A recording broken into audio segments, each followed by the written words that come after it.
Hey guys, number one Marmaduke fan here, looking at volume 1 of Vagabond by art by Takahiro Inoue, based on the historical novel Musashi by Eiji Yoshikawa. So I haven't read this historical novel. I looked it up on Audible. It's like a 50 or 60 hour book. So maybe I'll read that. But I have seen the film trilogy Samurai starring Toshiro Mifune, which I believe is based on the same book. And I actually remembered some of the scenes that played out very similarly. Some people have told me that Takahiro adapted some things for his manga adaptation to kind of give it his own unique flair. Also, thanks to Lyo Convoy Reviews for recommending this book. So Lyo Convoy Reviews, you've clearly read this book. You don't need to hear this review, right? So you get out of here. Okay, everybody, now that Lyo Convoy Reviews is gone, go like, comment, and subscribe on Lyo Convoy Reviews channel and comment the word roar on every single Lyo Convoy review video. It will help him with the algorithm. He'll be so happy. He'll thank you so much, but you have to comment ROAR on every Lyo Convoy Reviews video. All right, now that I got that out of my system. Thanks, Lyo. So the reason Lyo recommended this book to me is I think in a few videos I've said weebs who just read like popular normie manga really need to go back and watch some old samurai films. I'm thinking like Yojimbo, I'm thinking Samurai 7, the Samurai trilogy, I'm thinking the Zatoichi movies. A lot of, Lone Wolf and Cub, because a lot of them are really metal. And it's sort of like you can see like the line of inspiration from the samurai movie culture to the manga culture. And the other really neat connection is kind of the parallel between samurai movie culture and cowboy movie culture. And even something like A Fistful of Dollars, a famous Clint Eastwood movie, is directly basically ripping off the plot of Yojimbo. There's also a neat thing where there's kind of like the archetypal cowboy or the archetypal samurai who's, pure, has a code of honor, lives to serve the people. And there's also kind of an archetypal anti-hero cowboy. He's a bit more rough around the edges, maybe has like a dark and dirty past to him, but becomes a hero basically because in the rough and wild west, or in the rough world of Edo, Japan, you need a rough character to stand up to all of the rough bandits and rapists running around Japan or running around the Old West. That's just like a really neat thing about these old samurai books that I really dig. And maybe one more thing is, what's really good about Musashi is I think it pushes the standard Shonen Jump character plot beyond what a lot of Shonen Jump books do, which is fine because Shonen Jump books are meant for like young teenage readers, but the average Shonen Jump protagonist wants to be the most kick-ass person on the planet. So if it's Naruto, he wants to be the Hokage, Asta wants to be the Wizard King, Luffy wants to be the Pirate King. They all want to be the most kick-ass person on the planet. All of that, I think, you could trace that back to the fictional version of Musashi. Miyamoto Musashi was actually a real historical person. He wrote the Book of Five Rings, which I would also recommend if you want like a really thoughtful short book on sword fighting by a guy who actually did sword fighting as his career. Where I was going with that is, so there's like the real historical Miyamoto Musashi and the fictional version of Miyamoto Musashi from the novel. I imagine it's heavily fictionalized, is the rough, sort of lawless young man who has to become the ideal vision of what a samurai is, which is neat because a lot of the Ronin characters are the opposite. They were these great samurai. They served their lord.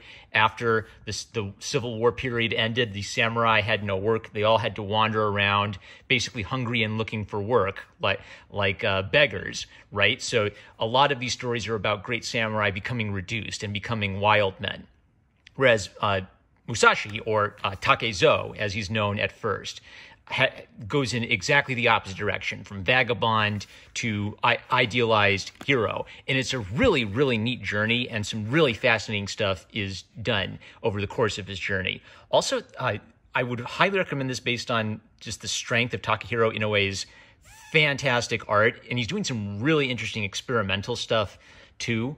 But he's using experimental art carefully so that he's not distracting from the story. So I've highlighted a few examples. We'll see him as we go through. So we open with Takezo, the wild young man who's going to become Miyamoto Musashi, and his friend Makahita or something. He and his young friend are on the losing side of a major battle in Japan's Civil War era. And because they're on the losing side of the battle, that means people are hunting them down, trying to kill them. Takezo's philosophy at this time is, if you're going to try to kill me, I'm going to kill you. Oh, by the way, this book is rated M. There's some pretty graphic violence and deaths in it. There are also a couple sex scenes and a couple boobies here and there. So I don't think I'm going to be showing much of that. We'll probably see some violence. So it definitely earns its hard R rating. But I do want to talk about kind of like the moral aspect of the story that I think is threaded throughout. So his moral philosophy is, if you're going to try to kill me, I'm going to kill you. Now, what's neat is Takezo meets a few different kind of people on his journey, and he's sort of like the penultimate, like, super manly young man, like a wild animal, really tough, raring to go. So one of the kinds of people he meets is a bandit who's like really manly, really big, really tough looking, and is freaking evil. Like, would have absolutely no problem killing and doing worse to innocent women. So the first guy that Takezo and his buddy have to take out is this rough bandit guy. And the second that they get into a fight, the bandit runs for his life like a little coward. So basically Takezo hasn't met like a real man yet. Now, the closest thing he has to a friend is Matahachi. And what's kind of sad and neat about the contrast between these two is they both start out at a similar place. Two young men, skilled in the art of the sword, but Takezo's journey takes him to basically becoming a greater and greater swordsman, and Matahachi basically becomes a simp, and his life is ruined. So it's like the critical decision that changes their fates is a older lady comes on to both of them. She comes on to Takezo first, and Takezo says, no, begone thought. He doesn't have any time for that. He wants to become an invincible swordsman. And Matahachi loses control. He doesn't go to help his friend. He runs off with the lovely babe, and we don't see him for a while. We see what the consequence of that decision later is. So, but Matahachi can't say no to the beautiful woman. Takezo is able to say no to the Scarlet Woman and the woman of ill repute in pursuit of his swordplay. So I marked this page because this is one example of a neat thing that Takehiko does for his art. Go! Cat started bugging me. Meow. All right, so I moved. So what I was saying was, I marked this page because this is a really neat artistic thing that Takehiro is doing with his art. I call this a faux two-page spread because you see it fills this whole page and about a third of the second page. So you get this really big effect. But then it leaves about 2/3 of this page for additional panels to advance the story. So what's kind of neat is we get the big impact of seeing a giant, lushly detailed landscape shot like this, right? So immersive, so cool. But if it filled the whole page, it would just be 2 pages just for this one effect. By doing it this way, it saves all this room here, basically to have several things happen and keep the plot moving. So that was pretty cool. Jumping ahead, here's another neat panel thing, is Takezo, when Matahachi runs off with a woman, Takezo's a good enough guy that he feels like he has to go let his family know what happened and how Matahachi's run off. And of course, the family all hate Takezo for being the bearer of bad news. So in this panel, he's thinking about how he can't just blurt out that, Matahachi ran off with another girl and left his fiancée. So solid black background, solid white background, stronger white highlights, stronger dark highlights on his clothing. So this flips how the negative space is used and basically communicates this is what's on his mind. This is what he's thinking about internally. So really neat little effect. Excellent use of black and white and some nice color pages. So when people try to kill Takezo, he basically goes on a rampage. He's just like killing people left and right, like just stacking up the bodies. And you feel bad for him because they basically are just all after him because he was on the wrong side of the battle.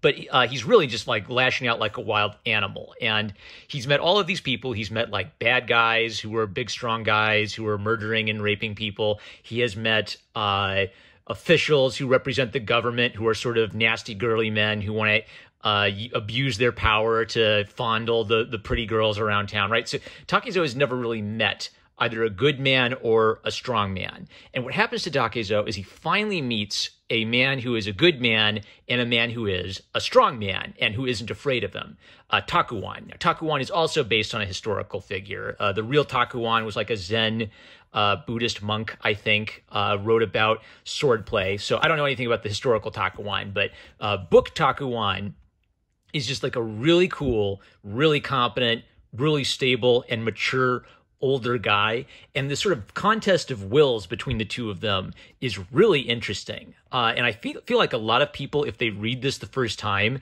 they might not get what Takuwan is up to here, because Takuwan really does some mean things to Tetsuko. But I think the point that Takuwan is trying to make is, look, kid, I don't want you to die, and you're on your way to getting killed. However, if I am going to save you, I am not going to save you unless you make something of yourself. I am not going to help you out if you throw that gift away and throw your life away. So this becomes like a real battle of wills between the two of them, where Takuwan is just not willing to back down, which is kind of exactly what Tetsuko needs. What Tetsuko needs, because he's never met a man like that who will just meet him blow for blow. This is another example of neat artistic stuff being done to make a point. So when Tetsuko has a flashback, he remembers when he was like a 13-year-old boy, a samurai comes and says, I want to challenge the strongest person in this village. And Tetsuko just straight up murdered this guy first just by swinging a sign at him, basically. So the whole art style changes. No solid blacks at all, more grays where there would be solid blacks, and lots more strong white highlights. So the whole total effect is it feels lighter or airier than the regular scenes. And of course, we're still establishing that Tetsuko's been like this wild kid his whole life. While he's fighting, he kind of has like this memory of all of the, like mooks and little soldiers and the normal little village people he's killed. And it's sort of like it's haunting him and everything's becoming disorienting. So, he's having like the weird trippy visions, like the drops of blood screaming at him. There's also, again, more lights to emphasize that this isn't like the normal scenes. And also like these really wavy black outlines. So another experimental thing, but what this kind of says is disorienting, confusing, maybe like a little hungry or a little confused or a little delirious and not quite sane, right? And because he only does these experimental things in these scenes, it really fits narratively. Like if this was just a normal scene, it was suddenly this, that'd be weird. If it's Takezo having like a weird delirium, it fits absolutely perfectly. So Tetsuo's brilliant plan is, I'm going to bring along the girl that Takezo liked as a kid. The government's completely incompetent, but I bet that sweet young lady can tame the wild beast and we'll capture him. And the plan works. And then there's a really memorable scene in the movie, and it really stands out here. Tetsuwan ties Takezo to a tree and basically just leaves him dangling there. 4 days, presumably just to let him starve to death or die of thirst. Now, what you wonder is, why is Tetsuwan doing this to him? Am I getting the names right? Why is the monk doing this to Takezo? Because you feel bad for Takezo. He's basically been defending himself. But the point that Tetsuwan is making is, look, all those people you killed, they were just soldiers, they were just farmers.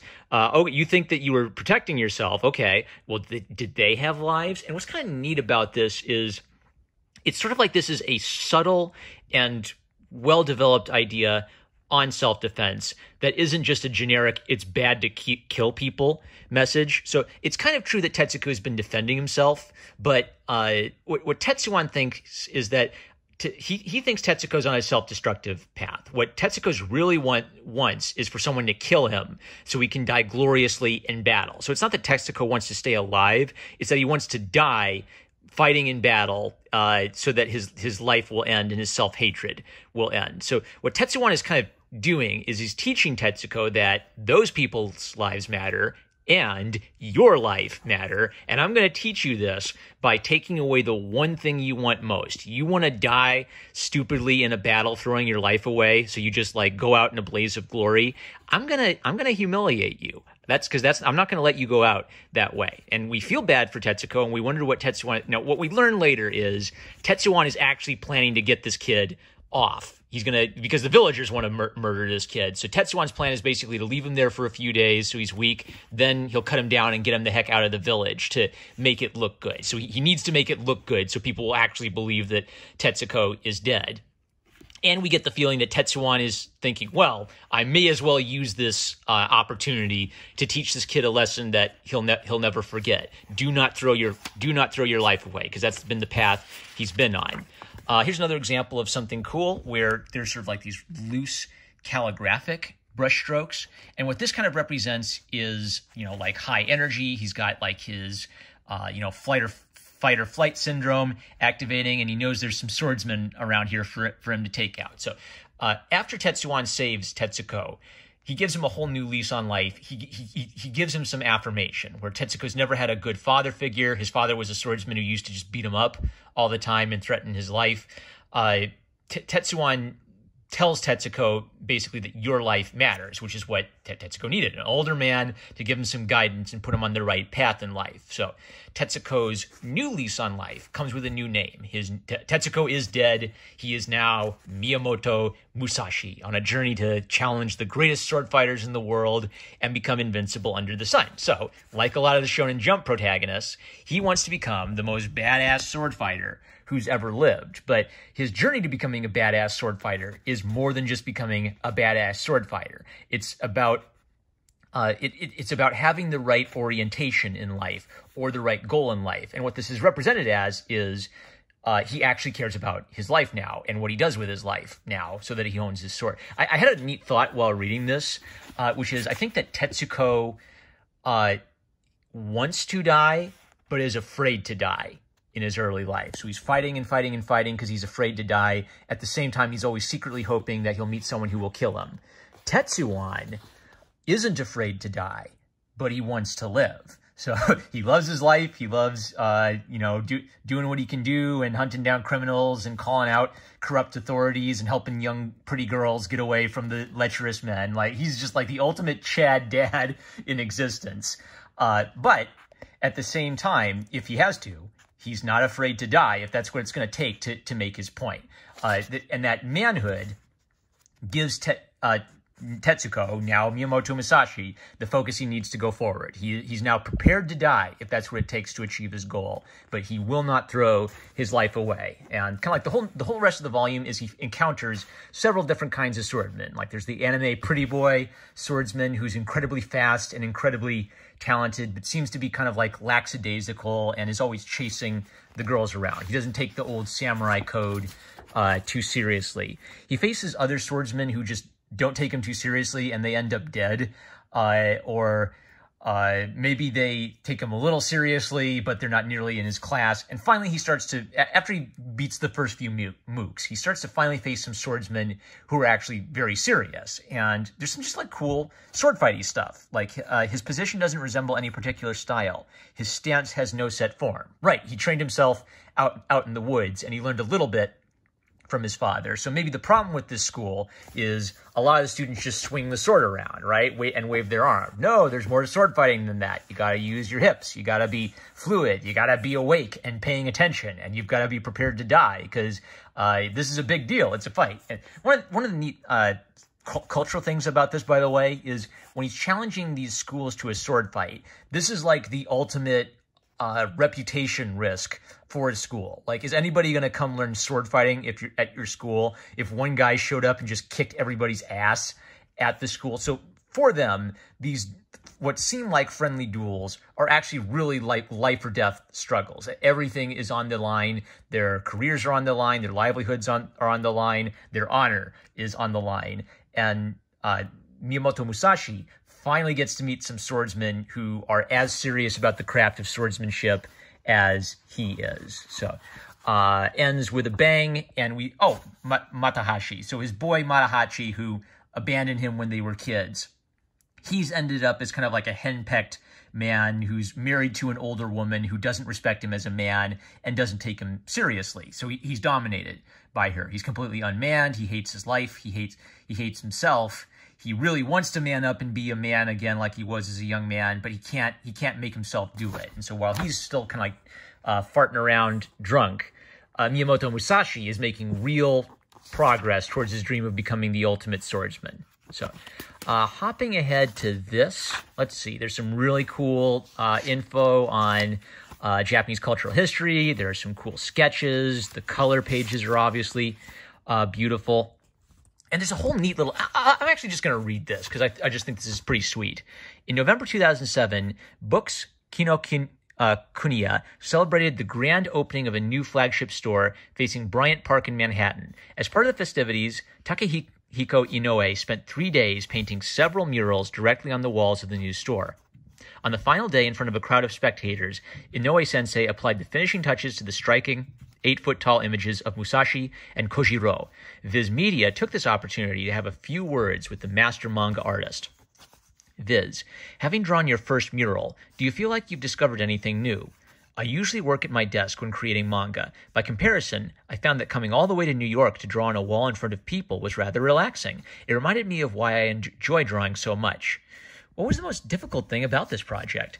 It was difficult for me to maintain the balance and proportions of the characters. I had to keep stepping back to see how things were coming. How did you feel about painting in front of American fans as performance? Once I became focused, it didn't matter whether or not an audience was watching me, but occasionally I would turn around and think, wow, a lot of people are here. When did you decide on the ideas and designs for the murals? I came to the store about a month beforehand and decided I would paint Musashi's face and Otsu peeking around the corner of the staircase. Everything else I decided on the spot. Did you find it important to make design and concept decisions on the spot? Yes, I had to see the wall to be able to make those decisions. For example, when I decided to draw Kojiro next to Musashi, I wanted the background to be a beach scene. However, I felt that the store's atmosphere didn't really match that kind of image, so I decided to paint Kojiro on a field instead. What's your ratio of planning versus creativity in production? Inoue, planning 9, creativity 1. Really interesting. And I guess that kind of makes sense for a detailed-oriented artist like this, and especially all this historical detail. There's got to be a lot of research to it. Viz. Real will be realized in America in 2008. What made you decide to write a manga about wheelchair basketball? My first encounter with wheelchair basketball was on TV. I thought it might be interesting to write a manga about the sport. What aspects of Real do you want American audiences to pay attention to? Even though we're talking about manga, I try to avoid unrealistic themes. It's like developing pathos around the main character in a movie or novel. I want readers to believe that these things could happen to people in real life. So another note is a lot of the sword fighting in this is realistic. There aren't like fire blasts coming out of their swords, and it's really intense and really thoughtful. So maybe another good writing note about this book is if you want to write a good fantasy, I think there needs to be at least a little element of realism in it to keep it grounded and to have people be able to connect with what's going on. And since the violence and the fighting in this is so realistic, that aspect of it really is highlighted as you're reading. Viz, what would you like American readers to pay attention to while reading Slam Dunk? Inoue, of course, the outcomes of the games are an interesting part of the series, but I also want people to feel the joy of accomplishing something after working really hard at it, or to experience that exact moment when you realize that you love a certain sport. I want people to really feel these emotions that are the kind of feelings that we all have in common. So these emotions are universal and not bound by ethnicity or country? That's right. The reasons why people play sports are always the same. Comedy is a strong element in the early stages of Slam Dunk. However, toward the middle to the end of the series, the story becomes more dramatic. Was that an intentional choice? In the beginning, the goal of the series was to keep from getting canceled by the magazine. Because basketball was not very popular in Japan back then, I included many elements such as comedy to make it more appealing to a wider audience. Many years have passed since you first started creating manga. Have you or your view of manga changed over the years? Yes, I have changed, especially my perspective. I wrote Slam Dunk when I was in my 20s, and I was focused on success and being the best. Now I believe that even if you face hardships or failure, there is meaning in that because you can still continue on from there. Even if you lose, it's not over. I feel that both in my work and in my life, I've become more open to going in different directions. What is manga to you? my arms and legs. It's a very natural way for me to express myself. So what's interested me about that is he's talking about his body in relation to creating manga. And what's odd about it is, when he's doing the big mural art, it's a little bit more expressive, a little bit more free-flowing. And in his tightly controlled comic art, it's highly detail-oriented. So what's really phenomenal about this is, looking at myself, I tend to be a little bit more expressive-oriented artist and a less detail-oriented artist. And usually an artist falls into one of those two categories. And Inoue is clearly... he's mastered two sides of the artistic coin, like the ability to get loose and bring in some naturalness, natural relaxed feeling to his brushwork, in addition to like hyper-controlled, hyper-detailed images of like all the architecture and landscape and everything. So it was interesting to me that he's so focused on the movement of his arms in relation to that's what he sees his manga as being. When you go back to Japan, what will you tell people about this event? Thanks to this event, I feel like a burden has been lifted off my shoulders. I can start work again feeling refreshed. Thank you so much for your time. Interview conducted by Misaki Kido. That's so cool. There was also like a few little author's comments on each volume of the manga. I'm not going to read those right now. This is an excellent edition of books, by the way. Viz Big edition. I think I might start collecting these over any of the other editions. It's a few inches larger than just like the regular small size edition. You get all of this color art, and it's still only $20. $20 for this much, for 3 volumes worth of manga in an oversized art edition. That is a fantastic price. This didn't break the bank at all, and it's a gorgeous giant edition. So in terms of price for what you're getting for what you pay for, fantastic. It is dark. This is a pretty mature book, so I'm giving this a hard rated M for mature content warning. But I love the Musashi story. I love the old Chanbara style of films. This is a good manga for people who hate manga, because it's sort of like following the beats of this novel and the samurai. It's a little bit more like taking us back into the samurai world than it is about doing a silly Billy manga. But he does have there's so many things I'm thinking of. It does have its silly moments. There's some fart humor, there's some poop humor. He's not afraid of that type of thing. I guess the point I'm trying to get at is, if you like manga, it's neat to go back and see some of the roots of manga, because it's sort of like you see maybe like the older, more concentrated version of the story that bled out and affected like all of the dark, edgy anime boy characters that would sort of develop or descend from that later. So really neat book. I will definitely be getting the second one. With that, I'm #1 Marmaduke fan. I love you guys. Catch you later.